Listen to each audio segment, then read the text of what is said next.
Welcome to Harika vlogs. ఈరోజు నాకు ఎంతో ఇష్టమైన టొమాటో పప్పు సింపుల్గా ఎలా చేయాలో చూసేద్దాం.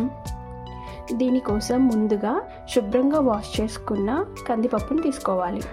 దాని తర్వాత ఉల్లిపాయలు కొద్దిగా పచ్చిమిర్చి, తర్వాత టొమాటోలు కూడా యాడ్ చేసుకోవాలి.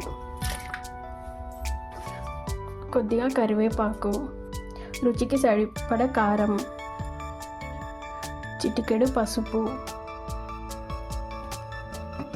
కొద్దిగా ఆయిల్ కూడా వేసుకొని అన్నీ బాగా కలుపుకోవాలి. తర్వాత స్టవ్ ఆన్ చేసుకొని కుక్కర్ని స్టవ్ పైన పెట్టేసి పప్పు మెత్తగా అయ్యేంత వరకు విజిల్స్ పెట్టుకొని స్టవ్ ఆఫ్ చేసుకోవాలి. తర్వాత కొద్దిగా వెల్లుల్లి, జీలకర్రని ఇలా దంచుకోవాలి. తర్వాత కొద్దిగా చింతపండు కూడా ఇలా నానబెట్టుకోవాలి.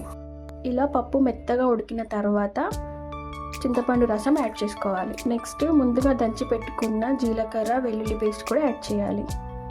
తర్వాత రుచికి సరిపడా సాల్ట్ కూడా వేసుకోవాలి. తర్వాత తాలింపు కోసం ఒక గిన్నె స్టవ్ మీద పెట్టుకోవాలి. ఆయిల్ కాస్త వేడవ్వగానే వెల్లిపాయ వేసుకోవాలి.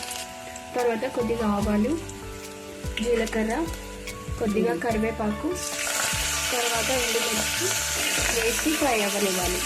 తర్వాత కొద్దిగా కొత్తిమీర కూడా ఆయిల్లోనే వేసుకొని కలుపుకోవాలి. ఇది ఫ్రై అవ్వగానే తర్వాత పప్పుని యాడ్ చేసుకోవాలి.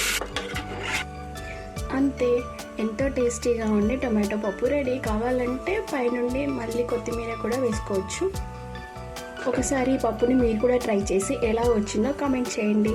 ఇలాంటి మరిన్ని వీడియోస్ కోసం మా ఛానల్ని సబ్స్క్రైబ్ చేసుకోండి.